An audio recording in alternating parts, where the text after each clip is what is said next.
Hey guys, welcome to Bedtime Stories with Brad and Braden.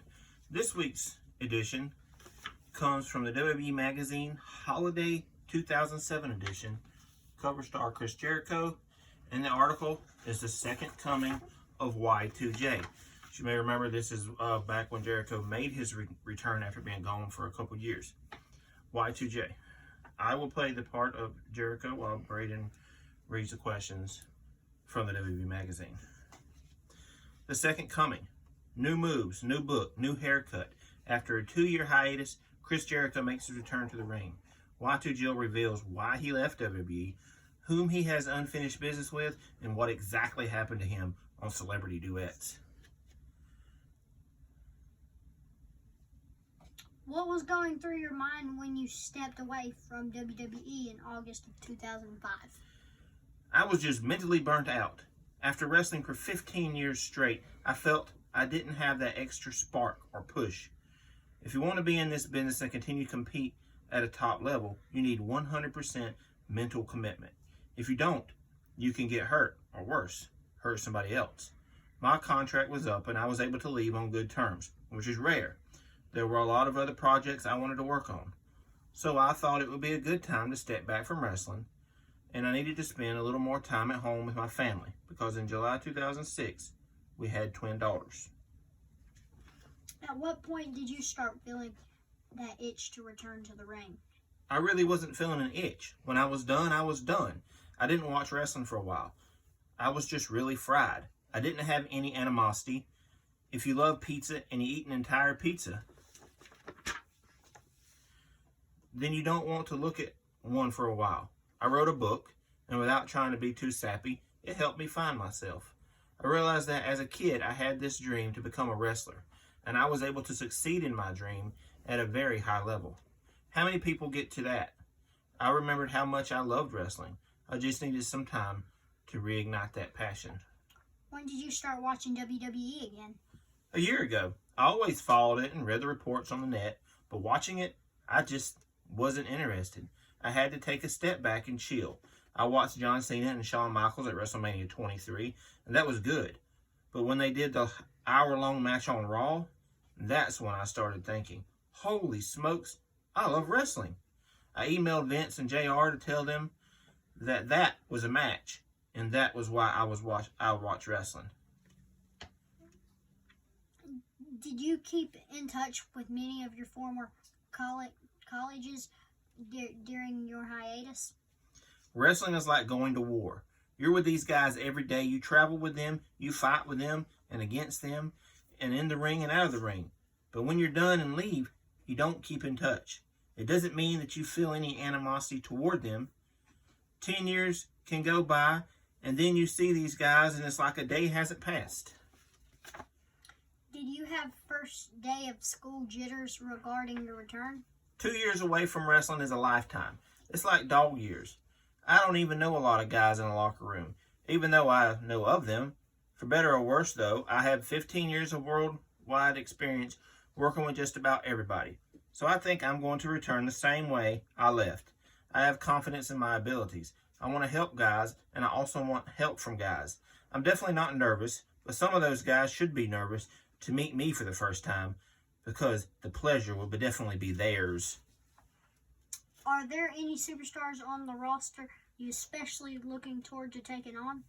I love wrestling John Cena, and our last 2 matches were 2 of my best and 2 of his best. I still got some unfinished business with Triple H and Shawn Michaels. I've yet to have a singles match with The Undertaker, which is a rare thing. I like to take it to him and teach him a few lessons. A lot of these new guys need to get experience, but they're doing really well. I'll slap them down like school children. I think Mr. Kennedy deserves a little bit of a beating. He's cocky. MVP too. How did you work off all the ring rust? I've been working out for the last 6 months with a personal trainer, which I've never done before. Physically, I'm fine, but ring rust is different. So I went to Calgary to Lance Storm's wrestling school. I started from scratch and did the drills that all the students perform. I thought that was a poetic thing too, going back to where I started with the guys I started with. But being in the ring after 2 years was killer. It gave me a headache. Time off makes you lose your calluses, but at the end of the week, I felt I could have a 5-star match with anyone. It was a confidence-building thing, like riding a bike. Once I started doing it again, it all came back to me. Does this mean we'll see exactly the same Y2J in the ring? I have a new finisher and a couple new moves and ideas. Wrestling is all mental for me. I wanted to come back fresh and better than ever. I'll use the walls of Jericho. I'm like AC/DC, putting out a new record. I'll play 3 new songs as well as all the old hits you know and love. Actually, I have pages and pages of stuff I might use. Once upon a time, you claimed to be the man of 1,004 holds. And now? I'm going down to about 67. I've forgotten more holds than most men remember. What's with the new sensible haircut? I wouldn't say it's sensible. It's as much of a rock and roll haircut these days as anything. Look at James Hetfield or Bruce Dickinson, who had short hair and is the greatest singer of all time. So if it's good enough for him, I've always considered myself the Madonna of sports entertainment. I may not walk around in corsets and coo and purr, but I'm constantly changing my look, my hair, my costume, whether it's a new ponytail or beard, or long beard, or no beard, or whiskers, or whatever. If I see a picture of myself from 2 or 3 years ago and I look the same, then I know there's something wrong. I learned a long time ago from Jimmy Hart. This is the business, baby. This is the business. A friend of mine asked if I was going to get hair extensions when I got back. Hell no. By the way, we have to ask, what happened on Celebrity Duets? We thought you were the Ayatollah of rock and rolla. Duets obviously didn't work out the way I wanted it to, but sometimes you have to deal with the hand you're given. I had to sing a Willie Nelson country song, which is definitely out of my comfort zone, but it was an experience I would have regretted passing up. I had so much fun. I got to hang out with Little Richard. Anyone who knows me knows that the Beatles are my favorite band. Paul McCartney got into the Beatles because he could sing like Little Richard. I sat with Little Richard for hours on end, and we learned one time on a little blues thing. Yeah, I was the first kicked off, but I got to sing a song with Little Richard, and it rocked. What advice did some of the other celebs give you? I saw Smokey Robinson backstage, and he was sucking on some lemons. I asked him, "Is that good for your voice?" He said, "No, man, I just like lemons." It sucked being the first knocked off, but the ratings went from about 8 million to 4 million after I left. You also just released a new book, A Lion's Tale, Around the World in Spandex. How hard was it to sit down and put the last 15 years of your life on paper? I have a journalism degree, and I always wanted to write a book. A week after I left WB, I got an agent, and soon after that, a book deal. I wanted to write it myself.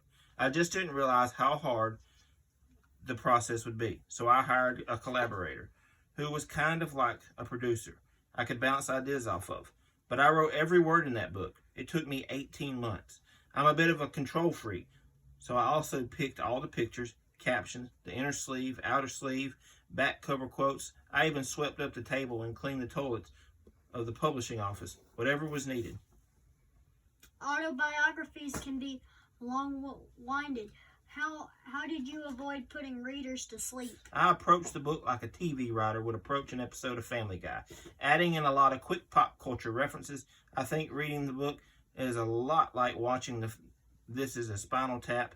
After the second, third, and fourth readings, you pick up on things you might have missed the first time. Subtle comedy is the best.